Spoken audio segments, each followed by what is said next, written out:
राधे राधे। मेरा नाम पूर्वी श्रीवास्तव है और मैं लेट संजीव श्रीवास्तव की डॉटर हूँ। मेरी मम्मा का नाम रश्मि श्रीवास्तव है। मेरी एक बहन है, उसका नाम खुशी श्रीवास्तव है और एक भाई है जो कि अभी बहुत छोटा है, वो उसका नाम सक्षम श्रीवास्तव है। अराउंड 14-15 ईयर ओल्ड है वो।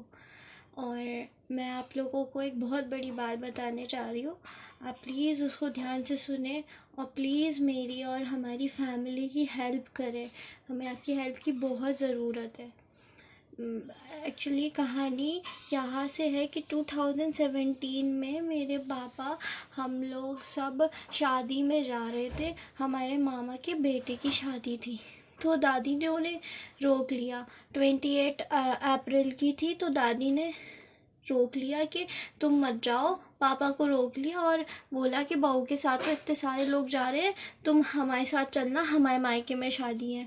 तो पापा रुक गए और पापा का रिजर्वेशन ऐसे ही चला गया, हम लोग चले गए। और फिर उसके बाद हम लोगों ने पापा को कानपुर से फ़ोन किया, तो उनका फ़ोन रमणीक फूफा जी उठा के कहते हैं हूँ करके बात करते हैं। रमणीक श्रीवास्तव हमारे सबसे छोटे फूफा जी हैं। रचना श्रीवास्तव के हस्बैंड, रचना श्रीवास्तव हमारी बुआ है। तो और उसके बाद जब हम लोग शादी अटेंड करके सब कुछ हो गया, फिर सुबह अगले दिन 29 अप्रैल को फ़ोन आता है बाबा का और कहते हैं कि पापा की बहुत तबीयत ख़राब है, तुम लोग आ जाओ, जैसे हो जाओ तुरंत आ जाओ। हम लोग तुरंत भागे। हम लोगों ने पूछा कि क्या हो गया क्या हो गया। हम लोग को लगा शायद एक्सीडेंट वगैरह हो गया, क्योंकि हम लोग बहुत अच्छा खासा छोड़ के गए थे, एकदम कोई दिक्कत नहीं थी पापा को, एकदम अच्छे थे, परफेक्ट।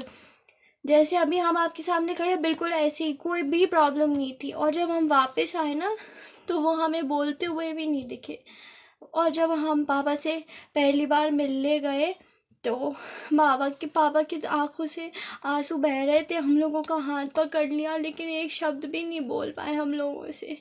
और जिस दिन हम लोग को छोड़ के गए, उस दिन तो हम थे भी नहीं उनके पास में, ना मम्मी ना भैया, हम सब लोग यहाँ उरई वाले घर में थे और पापा बोधपुरा वाले घर में थे। दादी कहती थी अगर तुम लोग उनके पास में रहोगे तो हम इलाज नहीं करवाएंगे, इसलिए हम लोग उनसे दूर रहते थे। हम लोग को मिलने भी नहीं दिया जाता था, उनकी सेवा भी नहीं करने दी जाती थी लास्ट टाइम पे। ऐसे 2017 में 22 दिसंबर को पापा हम लोग को छोड़ के चले गए।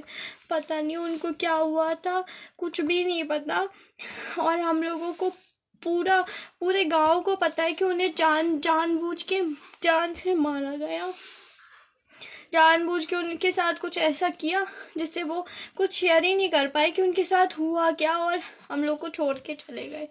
फिर उसके बाद हम लोग गाँव जाके रहने लगे दादी बाबा के पास में, लेकिन दादी वहाँ बहुत परेशान करती थी, ना खाना बनाने देती थी, ना सोने देती थी, कुछ भी नहीं करने देती थी। तो फिर हम लोगों को लेके वापस से उरई वाले घर में आ गई, और दादी ना बाबा को भी बातचीत नहीं करने देती थी। हम लोग के पास में नहीं, बाबा के नाम पे खूब सारी प्रॉपर्टी थी, 50 बीघा की लगभग खेती थी, और बाबा का बैंक बैलेंस भी था, बाबा की अच्छी गवर्नमेंट जॉब भी थी, और उनका ऐसा कोई खर्चा भी नहीं था, बस दादी बाबा ही लोग, दोनों लोग रहते थे।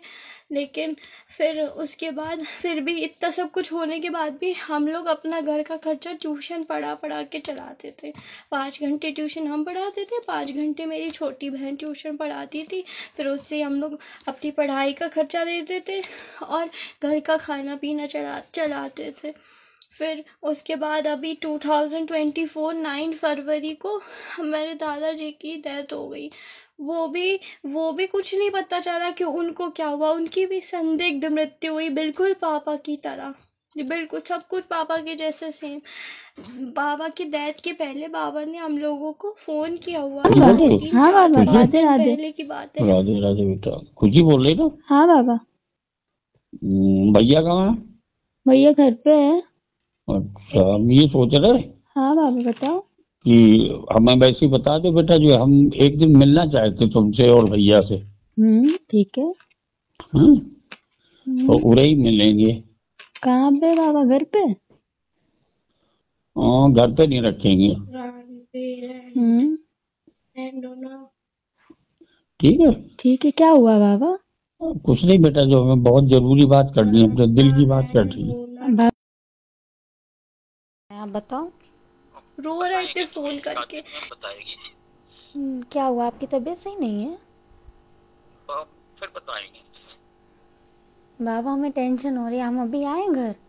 नहीं अभी नहीं आओ, तो अभी नहीं आओ, हमारी तबीयत भी कुछ ठीक नहीं है। दादी ठीक है? दादी ठीक है, दादी मम्मी जो है ये जो कुछ है बेटा जो है ठीक है जो है। क्या बाबा, सुन नहीं पाए हम। हेलो बाबा। रखो बेटा। क्या हो गया, हम घर आए, आप हमें ये बताओ। नहीं नहीं कि नहाना नहीं है, इच्छा थी हमारी मिलना है तुम लोगों से। अच्छा ठीक है, तो आप हमें फ़ोन कर लेना, अभी हमारे फ़ोन में रिचार्ज नहीं है इसलिए हमने एक लोगों से फ़ोन लेके किया आपको। ठीक है बाबा, राधे राधे।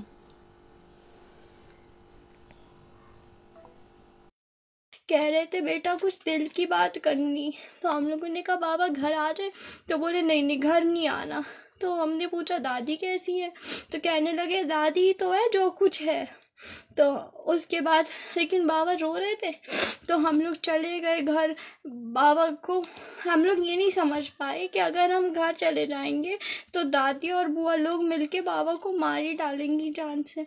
हम लोग जब घर गए तो बाबा ने मतलब पूछ लिया बेटा जो डॉक्यूमेंट हमने तुमसे मांगे थे वो तुमने हमें दिए, तो हमारे मुंह से निकल गया हाँ बाबा आधार कार्ड और फ़ोटो दे दी हमने सक्षम की। वो दादी ने सुन लिया। और कोई योगी जी की जो योजना चली जिसमें है कि दान कर देते हैं बिना किसी के पैसे लगे हुए, तो वो उस योजना के चलते बाबा ने सक्षम के नाम प्रॉपर्टी करने के कागज़ बनवाए थे और गांव में और कई जगह सबसे बोला कि हम अपने जो 2017 से हमसे जो गलतियां हुई हम वो सब सुधारेंगे और अपने बहू और बेटी और नाती के पास में रहेंगे, बहू और नाती के पास में रहेंगे। तो और फिर उसके बाद जब हम लोग बाबा से मिलने गए और उसके 4 दिन बाद 9 फरवरी को पता चला कि बाबा नहीं रहे। और जब हम लोग घर पहुंचे तो दादी और बुआ लोग कह रही कि हार्ट अटैक आया है, और हार्ट अटैक में बाबा के इतना खून, लेकिन उनके कपड़ों पे बिल्कुल भी खून नहीं था। और उनकी दादी ने कहा कि खटिया से गिर के मरे हैं। खटिया से गिर के किसी को इतनी कस के चोट लग जाएगी कि उसके सर में इतनी गहरी चोट लगी थी, कम से कम 2 उंगली घुस जाए, इतनी गहरी चोट लगी थी और इतना खून आ रहा था। और पता बाबा ने जो 8 फरवरी को जो कपड़े पहने थे वो भी नहीं मिल रहे बाबा के, कि वो कपड़े कहाँ चले गए। उनके कपड़े चेंज कर दिए, उन्हें नई बनियान पहना दी जो सेंटो बनियान पहनते, और ऊपर से स्वेटर पहना दिया, वो भी फटा पूरा, मतलब इधर से भी खुला और इधर से भी खुला, बस गला और हाथ डालने का था, बाकी पूरा खुला था। और जब हम लोग पहुँचे और पूरा सारा इंतज़ाम लगा लिया था, आराम से बैठी थी बस दीपा श्रीवास्तव यानी रचना श्रीवास्तव, कल्पना श्रीवास्तव, रमणीक श्रीवास्तव, ये सब लोग बैठे हुए थे और दादी बैठी हुई थी। और जैसे हम लोग गए सो थोड़ा सा रोना स्टार्ट किया, फिर बैठ गई। गांव में भी आसपास किसी को कुछ भी नहीं बताया कि क्या हो गया, कैसे मर गए।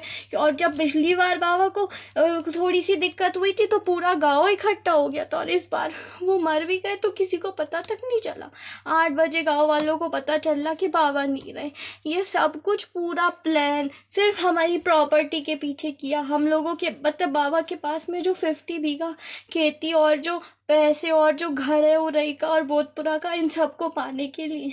इसमें पता मेन गेमर प्लानर रमणीक श्रीवास्तव है और उनकी वाइफ रचना श्रीवास्तव है और कल्पना श्रीवास्तव, इन लोगों का लीड रोल है। और स्वेच्छा श्रीवास्तव और अतुल कपूर जो गांव के है ना, उनसे बोला गया था कि तुम हमारी हेल्प करो तो जो गांव वाला घर है वो हम तुम्हें दे देंगे। और ये दादी ने 28 फरवरी को मम्मी को मारा।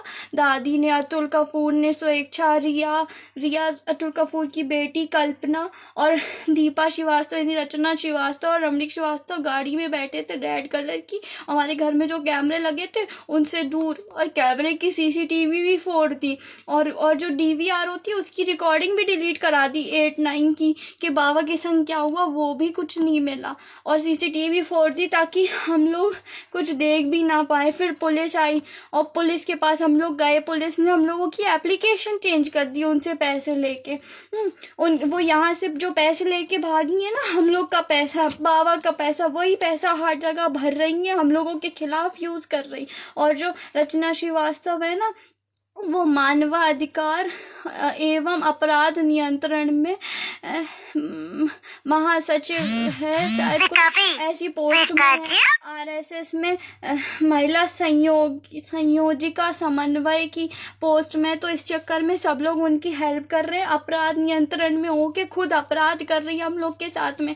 दूसरे बाहर गरीबों को खाना बांटती है, हम लोग का खाना छीन के बाहर के लोगों को बांटती है।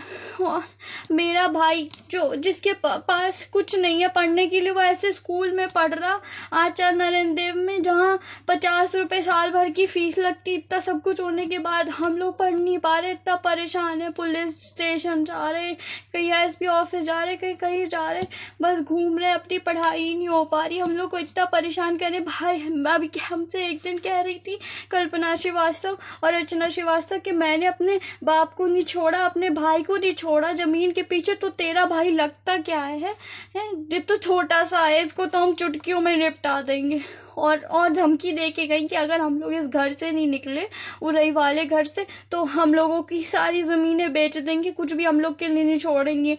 और कल्पना श्रीवास्तव रोज़ हम लोग को ताने देती थी कि बाबा कुछ ऐसा करके गए हैं कि तुम लोग रोओगे, ज़िंदगी भर रोओगे, एक एक निवाले को तरसोगे।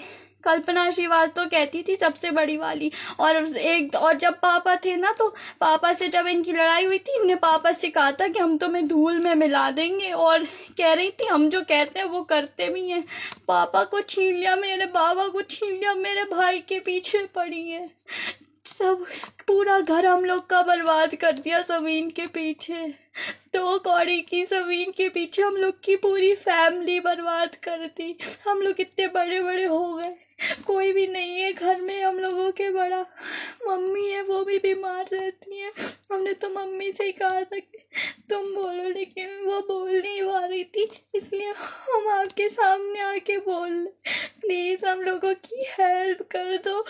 और बुआ की जो लोग हेल्प कर रहे हैं उनसे रिक्वेस्ट है कि हम लोगों की जेन्युइन कंडीशन को जाने और समझें, गलत का साथ ना दें। बद्दुआ लगती है बुरे जो गलत काम करते हैं। आज बड़ी पोस्ट में है तो ये ना सोचे कि भगवान नहीं देख रहा, वो सब देख रहे हैं। उनके यहाँ थोड़ी सी देर है, अंधेर नहीं है। वो हम लोग की हेल्प ज़रूर करेंगे एक दिन। प्लीज़ आप लोग भी हम लोग का सपोर्ट कर दें। हम लोग के पास खाने तक के पैसे नहीं है। गांव में हम लोग के कोई दूध देता है, कोई तेल देता है, कोई सब्जी देता है, ऐसे हम लोग का घर चल रहा है। प्लीज़ हम लोगों की हेल्प कर दे, बहुत रिक्वेस्ट है आपसे। ये एकदम जेन्युइन बात है। अगर आपको 1% भी झूठ लग रही तो बहुत बुरा जिला जालो ना के एक एक गांव वालों से पूछ लें, हमारे उरई वाले घर में आके आस पड़ोस मोहल्ले वालों से पूछ लें। हमारे पापा श्री संजीव श्रीवास्तव एक बहुत बड़े पत्रकार थे।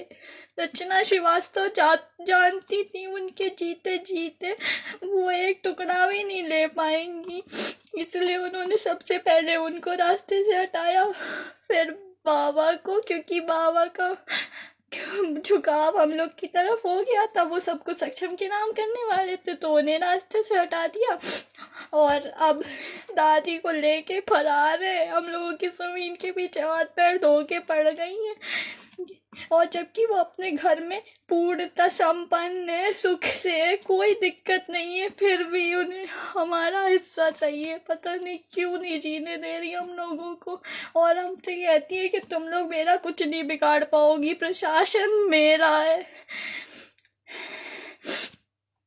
Thank you. राधे राधे।